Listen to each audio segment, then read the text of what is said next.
هذا صار اسمه تشهير، وهذا صار اسمه محاولة لوضعي أنا وعائلتي تحت الخطر. وحقيقة نحن كم التهديدات اللي اجت إلي ولعائلتي ولفريقي لا تحتمل. واليوم أنا مواطنة سورية ومواطنة تركية، أي أذى يصيبني أو يصيب عائلتي فهو برقبة الحكومة السورية.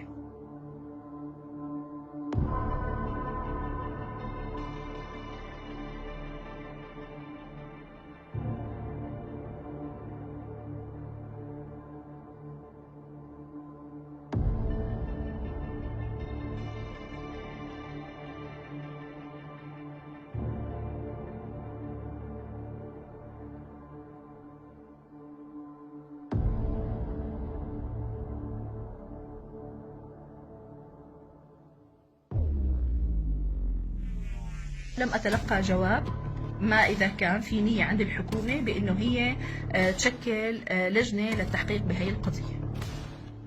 لكن طبعا بمحاولة للتشتيت والإلهاء عن القضية الأساسية صار في ترندين. الترند الأول اللي هو تسجيلات مسربة رح أحكي عنها هلأ بالتفصيل، والترند الثاني بأني أنا عميلة للنظام.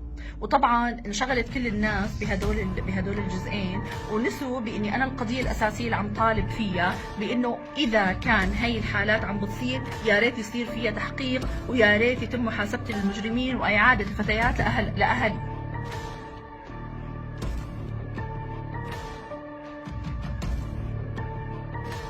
التجريم الجمعي او العقوبه الجمعيه، اليوم انا غلطت بتحاسب انا، ما بتتحاسب عدل وتمكين ولا بيتحاسبوا المنظمات النسائية الثانية.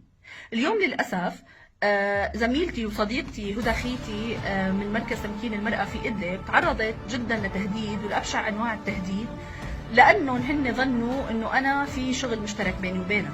هدى إنسانة فاضلة، هدى بيشهد لها شغلها وبيشهدوا لها كل الناس اللي بيعرفوها، وبيشهدوا كل النساء بإدلب على قد استفادوا من مركز تمكين المرأة الموجود في مدينة إدلب. وهدى لا تتحمل ذنب ما تكلمت به أنا، وكمان عدل وتمكين لا تتحمل مواقفي الشخصية، وكمان بقية المنظمات النسائية لا تتحمل حديث شخصي لكل وحدة فينا.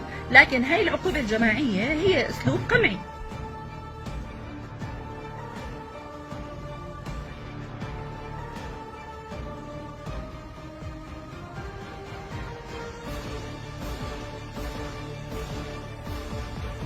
السيد محافظ إدلب توجه بطلب للمدعي العام بأنه يرفع ضدي قضية لأني أنا أهنت الحجاب. أولا أنا لم أهن الحجاب لأنه أنا عائلتي وأمي وأخواتي محجبات.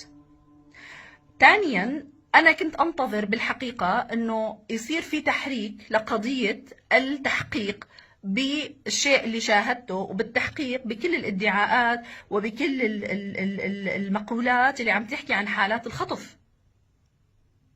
وإذا كنت أنا غلطانة فيتم محاسبتي.